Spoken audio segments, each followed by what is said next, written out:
আসসালামু আলাইকুম বন্ধুরা, আমি শেখ আন্তিক বলছি। আমার আরেকটি নতুন ব্লগ ভিডিও দেখার জন্য তোমাদের সবাইকে স্বাগতম জানাই। তো তোমরা সবাই কেমন আছো? আশা করছি খুব ভালো আছো এবং সুস্থ আছো। আলহামদুলিল্লাহ, আল্লাহর অসীম রহমতে আমিও খুব ভালো আছি এবং সুস্থ আছি। তো বন্ধুরা, প্রতিদিনের মতো আজকেও একটি সুন্দর সকাল থেকে ভিডিওটি শুরু করলাম। আর বন্ধুরা, মা কিন্তু এখানে রান্না করছে ফ্রাইড রাইস। আর এইদিকে আমার ঘুমটাও ভেঙে গেছে। আর এই সাথে এরকম ফ্রাইড রাইসের ঘ্রাণ পেলে কার না ক্ষুধা পায় বলো? তো ক্ষুধা পাওয়ার পর খাওয়া দাওয়া করেছি, তবে অফ ক্যামেরায়, কেননা খুবই তাড়াহুড়ো করছিলাম অফ ক্যামেরায়, এর জন্য খাওয়া দাওয়া করে নিয়েছি। আর এখন কিন্তু আমি চলে যাচ্ছি স্যারের বাসায়, কেননা সময় ছিল না, এই জন্য খুব তাড়াহুড়া করেছি। আর বন্ধুরা দেখো, আকাশের অবস্থা কেমন হয়ে গেছে, দেখো আকাশ একদম মেঘ করেছে, দেখো মনে হচ্ছে কিছুক্ষণ পরে বৃষ্টি শুরু হবে। তো বন্ধুরা, তারপর কিন্তু অনেক হাওয়া বাতাস হচ্ছিল। আর এইদিকে বন্ধুরা, মা কিন্তু একটু ভিডিও করে নিয়েছে। এটা কিন্তু আমরা যখন বাসায় যাচ্ছিলাম তখনকার ভিডিও। সানিয়া কিন্তু একটা কিউটি বিড়াল বানিয়েছে কাগজ দিয়ে। সানিয়া না অনেক সুন্দর জিনিস বানাতে পারে, আবার ক্লে দিয়েও এত সুন্দর জিনিস বানায়, তোমাদেরকে দেখাবো সানিয়া ক্লে দিয়ে কী বানিয়েছে।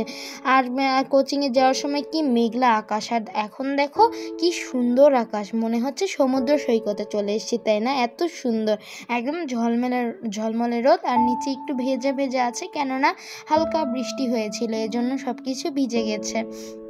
তো বন্ধুরা, কি আর করার, এখন কিন্তু আমরা বাসায় যাব। তো সবাই মিলে গল্প করছিল। তো এই তো দেখো সব কিছু বৃষ্টিতে ভেজা, তার মধ্যে স্কুল কলেজও বন্ধ, এই জন্য কিন্তু রাস্তাঘাটও মানে এতটা ভরা না, মানে একটু ফাঁকা ফাঁকা। তো বন্ধুরা, তারপর কিন্তু আমরা বাসায় চলে এসেছি।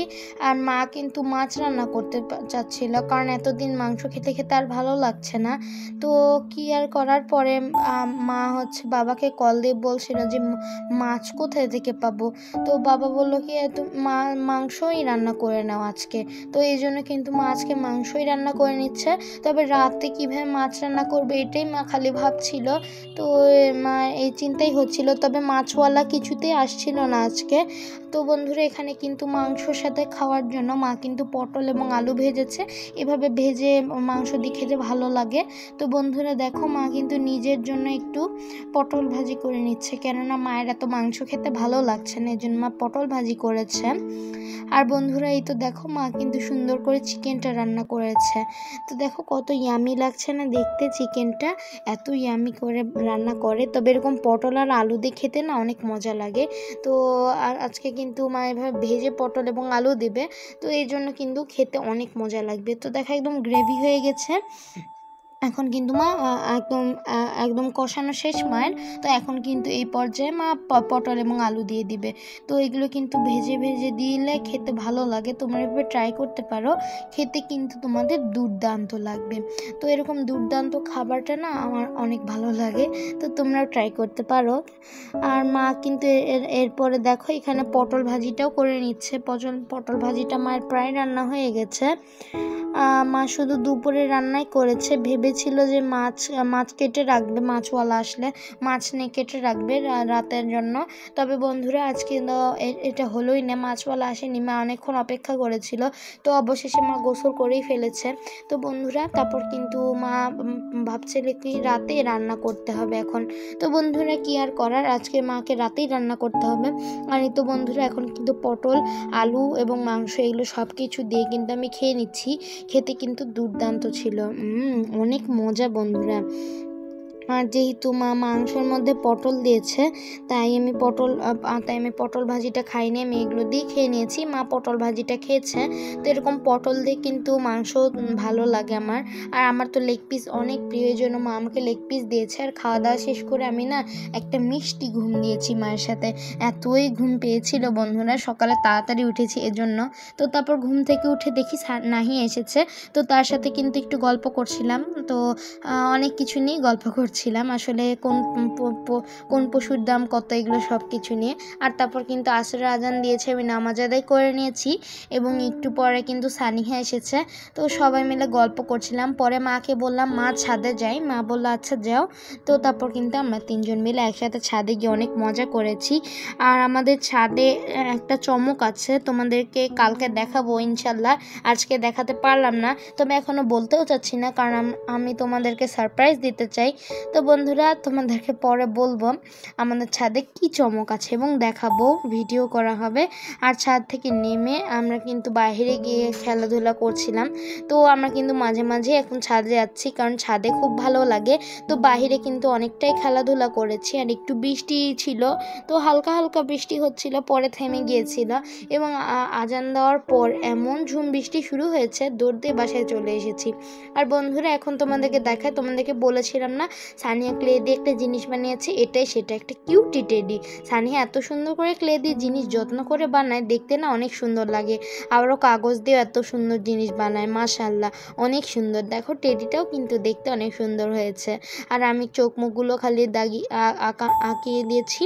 আর বন্ধুরা মা কিন্তু আলু ভাজি করতে চেয়েছিল রাতের বেলা, তারপর সাথে আবার ভাবছিল লতি চচ্চড়ি করবে, আবার একটু পরে ভাবছে কি ডিমের অমলেট করে এরকম ভাজি করে দেবো কিনা। তারপর তো ভাজি দিয়েও খাওয়া যাচ্ছে না, তো মা কি করবে, এর জন্য মা কিন্তু একটা অলৌকিক রেসিপি তৈরি করে দিয়েছে, যা কিনা কেউ কখনো ট্রাই করে থাকবে না আমি জানি। তবে এটা কিন্তু খেতে দুর্দান্ত, তোমরা ট্রাই করতে পারো, খেতে ভালো লাগে। আর আলু ভাজি চিকেন এটার নাম, তোমরা বলতে পারো আলু ভাজি চিকেন, কেননা এটা আলু ভাজির আলু দিয়ে এবং মাংস দিয়ে এটা করা হয়, খেতেই ভালো লাগে। তো চটপট করার জন্য মা এভাবে করে নিয়েছে। তো বন্ধুরা তোমাদের কেমন লেগেছে রেসিপিটা অবশ্যই জানিও, ট্রাই করতে পারো, খেতে ভালো লাগে যতই অলৌকিক হোক, এটা কেউ কখনো ট্রাই করেনি। আমি মাকে বলছিলাম মা এটা তো রুটি দিয়েও দুর্দান্ত লাগবে তাই না?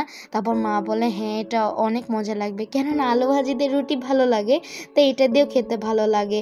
তো মা আসলে আলু ভাজি করতে চেয়েছিল, তবে যেহেতু ডিসিশন চেঞ্জ করেছে, তো পরে আর কি করবে, আলু ভাজির মধ্যে মুরগিটা দিয়ে দিয়েছে।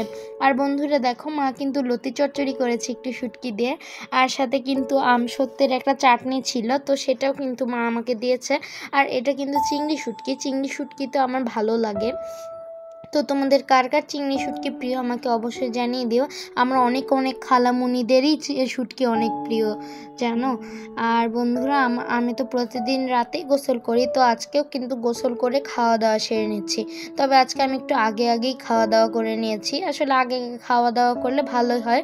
পরে আবার যদি তোমরা বেশি রাত করে খাওয়া দাওয়া করো, তাহলে কিছুক্ষণ পরে ঘুমাতে হবে, এজন্য কিন্তু একটা ঝামেলা থাকে, ফ্যাট হতে পারে। এজন্য কিন্তু মা আমাকে তাড়াতাড়ি খেতে বলে, কেননা আমার খুবই ফ্যাট, তো একটু কমাতে হবে। আর আমি কিন্তু একদম বাহির থেকে এসে আগে গোসল করে নিয়েছি মাগরিবের নামাজ আদায় করে। তো গোসল করে কিন্তু আমি ফ্রেশ হয়ে খাওয়া দাওয়া করেছি। তো যেহেতু গাটাও ঘেমে গিয়েছিল আর আমার মাথায় একটু বৃষ্টির পানি পড়েছিল, এই কারণে আমি গোসল করে নিয়েছি। তো বন্ধুরা খাবারগুলো কিন্তু সত্যিই দুর্দান্ত ছিল, আমি তো খেয়ে ভয়েস দিচ্ছি। তো বন্ধুরা ভিডিওটি ভালো লাগলে অবশ্যই লাইক করে দিও এবং আমার পাশে থাকতে চাইলে অবশ্যই সাবস্ক্রাইব করে দিও। তো বন্ধুরা নিজের শরীরের যত্ন নিও। আজকে এই পর্যন্ত, আল্লাহ হাফেজ।